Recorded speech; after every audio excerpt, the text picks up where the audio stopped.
Hello, ladies and gentlemen. Welcome back to the channel. My name is Luke Paron, and today I'm going to be dropping a reaction video for you to the trailer for Killers of the Flower Moon.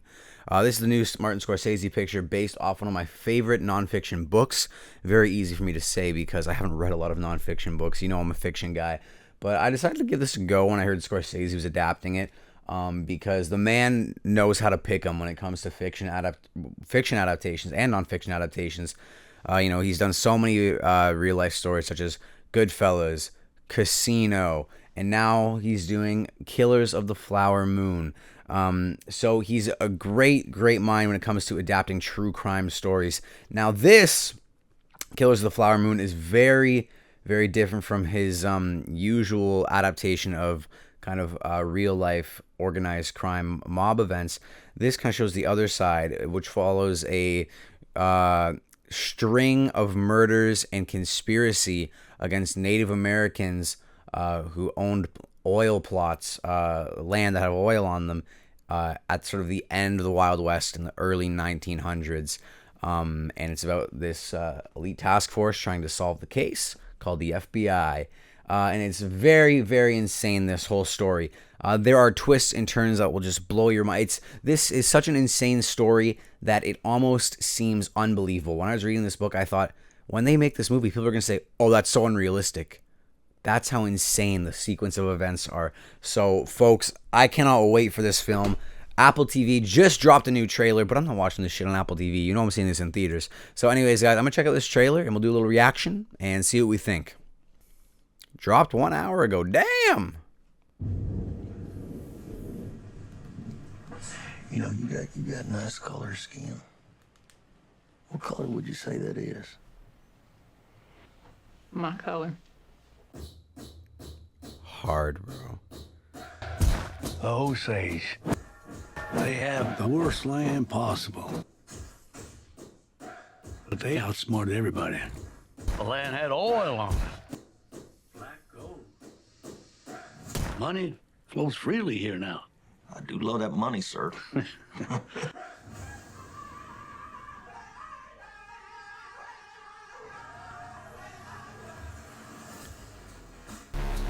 Bro, This wealth should come to us. Scorsese using hallucination, formerly known as a tribe called The Red, time's is over. crazy. It's gonna be another tragedy. When this money started coming, we should have known it came with something else. They're like buzzards circling our people. We're getting a lot more story beats here. I'm loving this.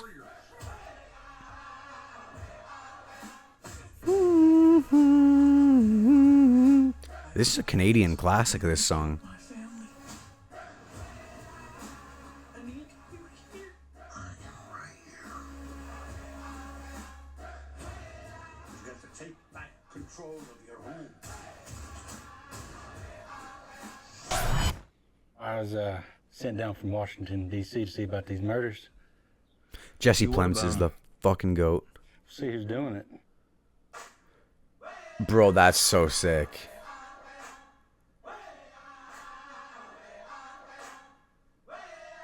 The cinematography looks insane, too.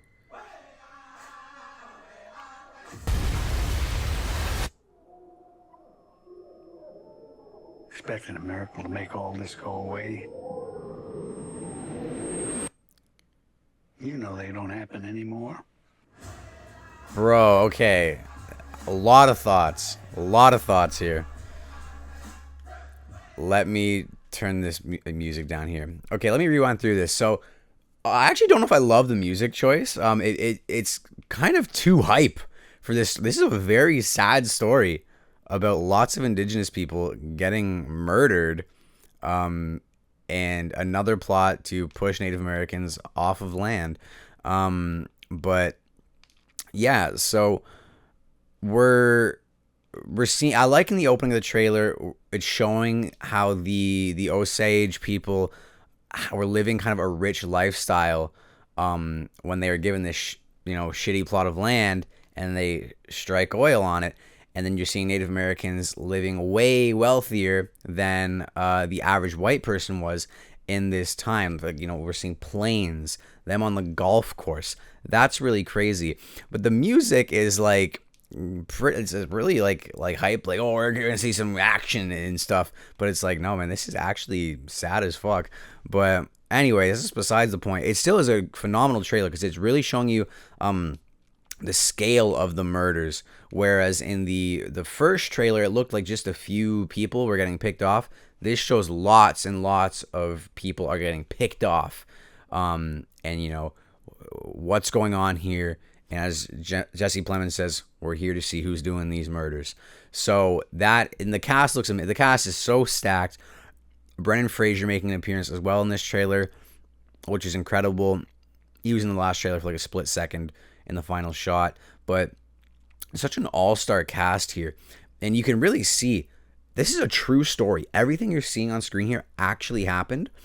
And the story's so insane they don't need to embellish or fill in any blanks. I'm sure they're going to have to change stuff for narrative purposes, and totally fine to change stuff to make sure the narrative fits. And Scorsese actually consulted with Osage people while making this film to make sure it was shot respectfully and true to their story, as did David Graham when writing it. Of course, he was writing this, visiting the reserve where these families still lived, and talking to the descendants of some of the victims, some of the survivors. Really quite interesting. But yeah, you can just see stuff blowing up. The music is throwing me off a little bit, but other than that, I mean, this perfectly shows the grand sweeping scale, the suspects, the amount of killing, the amount of violence, all swelling around this oil. It's really quite insane. So yeah, other than that, you know, I can't really say too much. Of course, as someone who's read the book, I know what every single scene that they're showing is. I know, who that person is, when this happened. And I know the actual history behind each one of these shots. I could tell you exactly what's happening in them, but that would be spoilery, so I'm not gonna do that. But yeah, this trailer showed a lot of really incredible moments, and it seems to be expanding on characters a lot more. For example, Leonardo DiCaprio plays a man. I think his name is Ernest Burkhart. Let me find the picture of him. Yes, Ernest Burkhart. That's who Leonardo DiCaprio plays. I believe they said in an interview about the production of this film, they're kind of using Burkhart as sort of their blank slate because we don't know a ton about him in the book. We hear much more about his wife's character, Lily Gladstone's character, because it's a lot of members of her family that are being murdered, right? So it's kind of told through a lot of her POV. So we're exploring that through Leo as kind of our protagonist, I guess, here, because he has kind of the most melding. And I saw a lot of people on Twitter really misinterpret that article about Leonardo DiCaprio starring in this, saying, oh, they're taking a film about Native Americans and they're making a white guy star in it. No. He is just our POV because he is the only person who has a blank slate that can guide us from this event to that event to that event to this event. And he's a real historical figure who was married to the family that this is most affecting.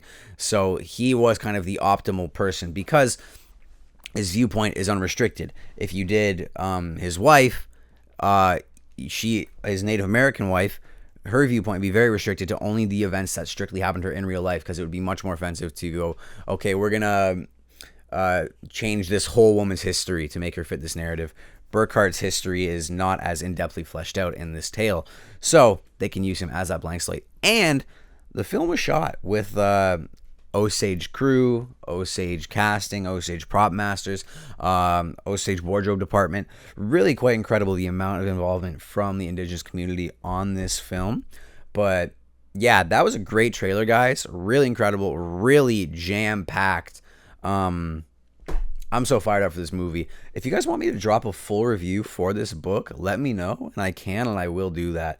So I'll just leave this here for now. And if you guys want to review that, let me know. Thanks so much for checking out the video, and I'll see you next time.